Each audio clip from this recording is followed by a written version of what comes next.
my channel, and as you can see from the title, today's video is a mid to plus size rainy season outfit ideas video. After 3 tries, nakuha ko din yung title. Pero bago munang lahat, kung nagtataka kayo, sino ako at ano ba tong channel na to?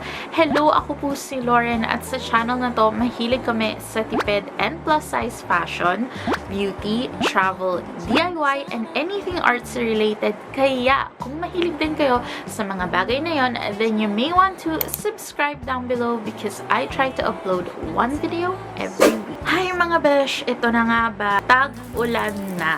Actually, sobrang sakto pa nga nung pag-film ko na to kasi bumabagyo ngayon. But para sa mga mid to plus size beshies ko dyan na either pumupunta pa rin sa office or may mga lakad kahit tag-ulan at tuloy-tuloy pa rin ang mga plano, at baka ayaw nyo lumabas ng naka-hoodie t-shirt at skinny jeans lang, gusto nyo pa rin medyo fashion ang inyong outfit, don't worry beshies because I've got you. I will be creating 5 mid to plus size rainy season outfit ideas para naman in case kailangan nyo ng mga outfit ideas for the season, then I can recommend them to you. By the way guys, itong mid to plus size outfit ideas video is actually a series that I do on this channel. I've done mid to plus size student outfit ideas, work outfit ideas, date outfit ideas, yung mga ganon. So in case you are interested to watch those, I will link it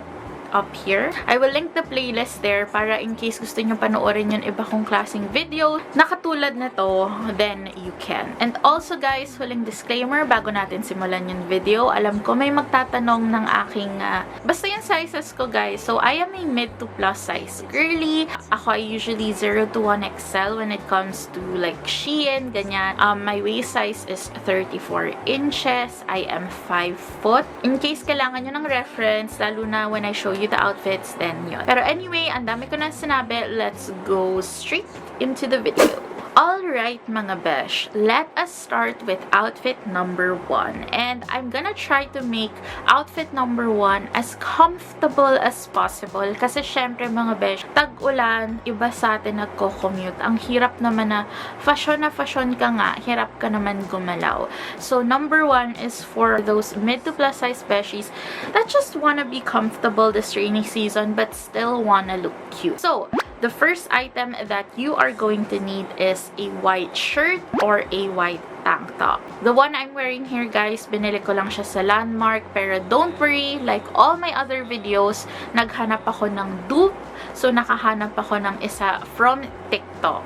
So item number 1 is a white tank top or a white shirt. Pangalawa naman guys is wide leg jeans. I really love wearing wide leg jeans, especially as a mid to plus size girl, because I just feel like it gives my body more length. Minsan kasi kapag ang higpit ng suot lagi, feeling ko masyadong lumpy ako tingnan, if that makes sense. I don't know kung nakaka-relate kayo. So for me, as plus size, mas nakakatangkad tingnan yung either straight cut or wide cut. So for this look, definitely wide leg jeans. The one that I have, I believe binili ko siya sa, hindi ko na matandaan kung Bio or For Me, basta ganon. But I found one sa Shein na perfect for outfit number 1. The next item guys is a short sleeve loose na hoodie. And itong hoodie na to, inukay ko lang siya guys and DIY ko siya para magmukhang ganito. But I found something na pwede din that I saw in Shopee. And ang maganda dito guys is manipis yung material niya. Honestly, kahit taglamig, pansin ko, lalo na sa Philippines or kapag nagko-commute ka, ang init pa rin ng feeling. Especially yun nga, kapag nagko-commute ka, pinapawisan ka pa rin kahit sabihin mong umuulan. So, minsan, instead of isang makapal na jacket na may hoodie, mas gusto mo na lang na manipis-nipis pero may hoodie pa rin. So, that's the item. So, the one I have linked here is from Shopee. And then, guys, syempre, tag-ulan. And ako personally, I do not like wearing rubber shoes kapag tag-ulan kasi yun nga, baka mamaya may baha or may malalim na matungtungan ka tas puro tubig pala yung laman. So, for this outfit, I will be linking this very cute waterproof sandals para if in case wala na talaga kayong choice, kailangan mabasa ng paa nyo, madali lang i-wipe away with wipes yung putik or yung ulan or yung basa sa paa nyo. These are very cute, guys, and sobrang uso ngayon ng mga ganitong klaseng sandals. The one I found here is actually from TikTok and it's quite cheap, and yeah, it's really cute. So I feel like if anything, this is the perfect season na magsuot ka ng ganitong klaseng sandal. And then, pang-aurahan lang to, guys, for the accessories. Obviously, hindi siya required, but just to complete the look, I've also added a dumpling bag, which is originally from Uniqlo, pero the one I have is actually from TikTok, so I will link that exact item in the description box below, as well as, and pang-aurahan lang, guys. Obviously, hindi mo to susuotin sa labas kapag tag-ulan, pero I just thought it looked cute with the outfit. So kapag nasa loob ka na ng mall or something, I actually found this AirPods Max. Tama ba? AirPods Max inspired or dupe sa TikTok. Alam niyo to, guys, kung tambay kayo ng TikTok, na-encounter niyo na to. Itong P9 na headphones na mura ko lang siya nakuha. Pero okay naman. Sakto lang yung quality for its price. So, yeah. I'm also gonna link that down below if you also wanna get like AirPods Max dupe. Overall, guys, this outfit number 1, I personally think it's really cute. Medyo bagets siya tingnan, but I don't know, I kinda like it. And yun nga, lalo na sa mga rainy season, parang ang hirap ng feeling na mahigpit yung suot mo or mabigat yung suot mo. Kasi nga, lalo na kapag mababasa ka, ang hirap kaya gumalaw at mag-commute ng ganon. So this is a very comfy, very flowy outfit, but at the same time, you still look super cute and ready ka para sa tag-ulan. So that is outfit number 1. Okay, guys, outfit number 2. Ang outfit number 2 na to, I really like it because it's cute, pero maybe hindi siya the best para sa mga nagko-commute. Pero tingnan nyo na lang, guys. You never know. Okay, so for outfit number 2, we're gonna start off with a shirt. And the exact shirt I have in this video is actually from Shopee. It's just this lavender plain shirt that I bought years ago from Shopee. So I'm gonna link that exact item in the description box below. I really like pops of bright colors kasi pero usually napapansin ko kapag tag-ulan, mga dark colors talaga yung sinusuot ng mga tao. Kaya minsan masaya rin na bright yung suot mo. So for a pop of color, this lavender shirt. And then next item is a skirt. Itong skirt na to is binili ko siya sa TikTok. And ang kagandahan sa skirt na to is sobrang stretchable niya, guys. So siguro kakasya siya until mga 38 to 40 inches na plus size. Feeling ko kasya siya doon kasi sobrang stretchable niya. And mahaba yung pagka-skirt niya. So no worries about that, mga besh. So yeah, this one is color black and I will link the exact item down below. If you want that skirt look pero you want the convenience of shorts kasi nga tag-ulan, ang hirap naman naka-skirt ka, diba? So skirt is the answer dyan, mga besh. And then item number 3 is a jacket or a corduroy jacket. The one I have in the video is inukay ko lang siya, but I will link a corduroy jacket from Shopee in the description. It's just a very cute look. Alam mo yun, para maiba lang sa hoodie or sa denim jacket, corduroy jacket naman. And since super trendy siya these days, I thought it's the perfect jacket to put with this look. And then, guys, ito yung kicker sa outfit. Literal na kicker. Kasi ang next item is knee-high boots. And I know it's not the most convenient sa mga ibang nagko-commute, baka mainitan. Pero actually, kung isipin mo, okay din siya kasi knee-high boots. So, hindi mababasa yung paa mo. And leatherette siya, guys. So, okay lang dapat talaga siyang mabasa. And yung sole niya is may pagka-rubber. It's really comfy. Medyo, ano ba tawag doon? Medyo nagre-retain siya ng heat ng konti. So, yun nga. Kung mainit yung mga lulusutan nyo sa commute, then, I don't know kung bagay sa inyo. Pero kung tipong tricycle lang kayo, carrying and carry naman tong knee-high boots na to, guys. Honestly, guys, this is the comfiest knee-high boots I've worn. And kahit katulad nyo ako na sobrang lapad ng legs ko, okay na okay pa rin, guys. Hindi siya masikip, hindi siya nakakasakal sa legs. Or at least, personally, I don't feel that way. So, I'll link that exact knee-high boots from Shopee in the description. And then, just to pull the look together, I put here a sling tote bag. Yan, para mas convenient. Alam mo yon, madaling maglagay ng umbrella, madaling magtanggal, madaling kumuha ng gamit. Sling tote bag for me is very key.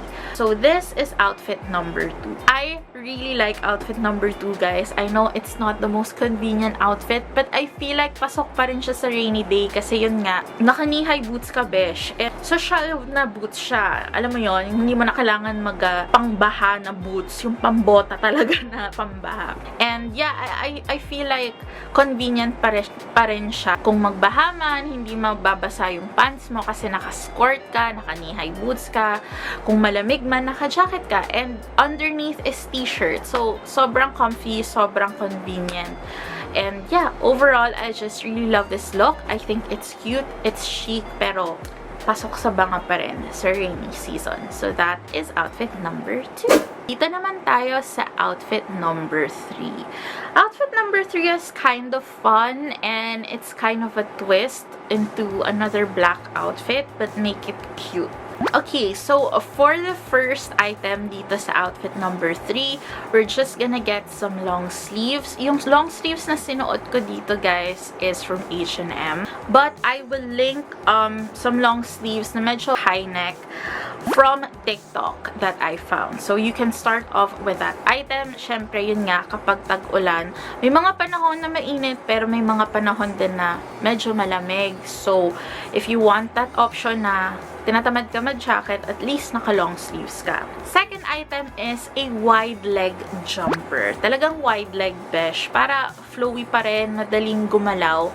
I don't know about you, besh. Siguro ako lang yung may issue sa mahigpit. Ayoko na naka-leggings. Ayoko talaga naka-skinny jeans pag tag-ulan. Kasi ramdam na ramdam ko yung basa nung, you know, pag nabasa ako or pag sa baha or whatever, ramdam na ramdam ko sa legs. So, for this flowy, loose na wide leg na jumper. Even though it's flowy at malakas yung hangin, jumper naman siya, so you don't have to worry about that. The one that I'm wearing in the video is inukay ko siya, mga besh, but don't worry because I found something that's kind of similar from Shein, so I will link that down below.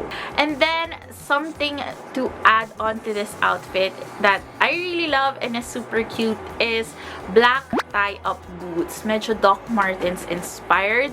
The one I bought is from TikTok, so I will link that exact item in the description. I really think that tie-up na black boots is a cute alternative instead of wearing your sneakers. I think okay siya suotin kapag tag-ulan kasi hindi basta-basta nababasa yung paa mo. Hindi siguro siya pambaha, pero at least yung mga mabababaw na tubig, ganyan. Or basta pag umuulan, guys, hindi basta-basta mababasa yung paa mo. Kasi nga, leatherette naman siya and boots siya. So, I think it's just a really cute item to put into this look. And then, in case ayaw nyo ng tote bag, guys, I gave an option of a backpack. The backpack that I'm wearing here is from Aldo, but I found a cute backpack from TikTok as well na affordable to tie the look together. Overall, guys, even though this outfit is majority a black outfit, I personally think it's really cute. Parang, alam mo yon, kita mo medyo malamig yung panahon sa outfit, pero cute pa rin siya. You're pulling off this style. It's very quirky. It's kind of a cute outfit. It doesn't really just say na, oh, it's a gloomy weather. It feels very flowy. It's still very cute. And yeah, I just really love this outfit. I would wear this outfit talaga sa tag-ulan, guys. I think it's a good alternative to just, you know, long sleeves or hoodie or sweatshirt at maong. If you want to go for a different kind of look, then maybe this look is free. So that is outfit number 3. Okay, mga besh. Outfit number 4. For outfit outfit number 4, mga besh, I am going to give you 2 options on how you can pull off this outfit. Pero, pakita muna natin yung first item sa outfit na to na consistent dun sa 2 options, which is a long denim skirt. Now, I know you're thinking, Loren, tag-ulan, tapos long denim skirt, tapos magko-commute ako, okay ka lang. Syempre guys, feel free to adjust. Depende yun sa inyo. Pero for me kasi, kung komportable naman yung long denim skirt and hindi restrictive sa paglakad at pagko-commute, pag-aakyat ng hagdanan, kung komportable naman kayo using that, then go. And the reason why I'm also thinking denim skirt, kasi hindi naman advisable ang mga flowy skirts kapag tag-ulan kasi mahangin. So if you wanna pull off a skirt look, and uso naman ngayon ng denim maxi skirt, then I feel like this is the perfect occasion to wear it. So for option number 1 sa outfit na to, you can either wear white sandal with like a very fun knitted sweater. So actually, ito yung suot ko dun, mga besh. This sweater, pinagawa ko siya guys kay Eisen Strings on Instagram. I will still link her down below, mga besh, kasi baka gusto nyo rin magpagawa. This is custom to my size. Pwede kayo magpagawa ng custom size kay Eisen Strings. Sobrang cute ng mga designs niya, and she has new designs, and you can also suggest designs to her pagdating sa knitted sweater. So ako like strawberry galore kasi that's what I wanted. Ayan, cute diba? Ayun, so I highly recommend. Sobrang bait niya guys, swear, sobrang bait niya. So if you wanna check her out, if you want very cute and quirky, fun, kawaii, you know, na sweaters, please check her out and support her business kasi she deserves it. But anyway, yun nga, you can wear white sandal with a quirky cardigan like this, as well as your denim skirt, and then ibabalik natin ang black Doc Marten inspired boots, so yung black taya boot, and also a sling eco bag. So option number 1 is super cute. It's for the Kikai girl. It's also a cute way to feel warm ngayong tag-ulan and still have pops of color. But if you don't really want to wear the for some reason, then you can just go for a plain knit cardigan. You can definitely go for that as well, guys. Yung knitted sweater ko dito, inukay ko lang siya, but I found a similar one in TikTok. So you can also do something like that para isang piece of pop lang yung suot nyo, lalo na kapag mainit. I understand you don't want 2 pieces of clothing on. So yeah, maybe you just want a knitted sweater and the maxi skirt na denim, the black boots, and a sling bag. A sling tote bag. That is your 2 options for outfit number 4. Overall, either one na piliin yung options, guys, it's really cute.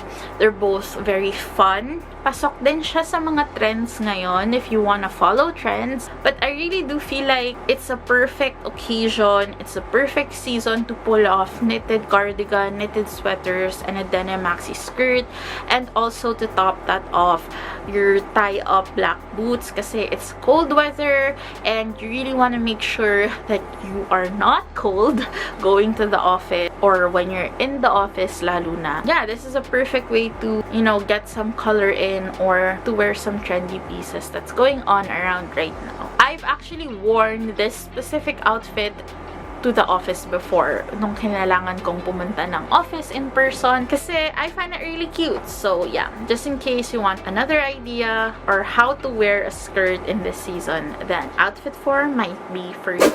Hey guys, we are in our last outfit for this mid to plus size rainy season outfit ideas video, and I think outfit 5 might be my favorite, so let's start. For outfit number 5, guys, we are going to start with a black A-line or baby doll dress. And I know you're thinking, Loren, yang ka na naman, tag-ulan nga, bakit naman ako magdedress? Guys, pwede naman kayo magdress kapag tag-ulan, depende na lang din sa kung gaano kalakas yung ulan at yung material style ng dress nyo. Katulad ko dito sa video, yung sinusuot kong dress, galing siyang taytay and medyo makapal yung material niya, medyo may pagka-stiff ng konti. So, hindi siya katulad ng iba kong mga flowy dresses. Hindi siya basta liliparin. I have linked a very similar dress from Shopee in the description box below. So, let's start off with a black dress. Item number 2 is a green parka. I have loved green parka for a long time. Lalo na, I think parang 2017, nag-trending ulit yung green parka. It's basically a green jacket, guys, pero medyo may pagkahaba siya. The green parka I have in this video, guys, inukay ko lang siya. But I found a similar one na plus size friendly from Shopee. So, I will link that in the description. And then, para lang magmukhang uniform, we're bringing back the black tie-up boots. It goes with the dress, and I think it's just super cute. And to complete the outfit, guys, I'm also gonna put in a sling tote bag as well as yung AirPods Max dupe natin. Just, you know, kasi cute eh. Overall, guys, I really love this outfit. I know anything rocket science, hindi naman siya kakaiba, pero I personally really love it. I think it's a great way to still look cute and still look fashionable and stylish even though tag-ulan, and it's not really a season where you would think of wearing stylish clothes kasi nakakatamad. But this outfit is just proof that you can, and you can still look super cute kahit umuulan na and papunta kang office and the last thing you want to think about is your outfit. I don't know, I really love outfit number 5. Okay, guys, so that wraps it up for our mid to plus size rainy season outfit ideas video. I hope kahit paano, guys, meron kayo mga nakuhang ideas when it comes to outfits, lalo ng mga mid to plus size beshies natin dyan. Or ngayong rainy season, kasi alam ko usually nakakatamad magdamit, diba? Kasi mababasa ka lang, or wala, nakakatamad kasi hindi mo minsan alam kung matutuloy yung lakad mo, kung lalabas ka man. If you enjoy this video, guys, and you want to see more videos like this, please, sobrang laking tulong sa akin when you comment down below, because I know na, okay, meron talagang interested sa mga outfit ideas videos, specifically sa mga mid to plus size girls dyan or ladies dyan, kasi alam ko, and trust, I've been there, I am there, I know what it's like to struggle finding cute outfits for our body shape, for our body size, so I really want to help you guys out. Pero anyway, again, guys, if you haven't already, do check out the playlist, and also feel free to subscribe down below para naman ma-notify kayo sa mga sunod na videos ko katulad na to. So yeah, guys, that is it for this video. Salamat sa panonood, and ingat kayo mga besh sa panahon ngayon. Yun nga, tag-ulan, ingat lagi, don't forget magdala ng payong, guys. And yeah, so that is it. Thank you for watching, and I guess I will see you on the next one. Bye!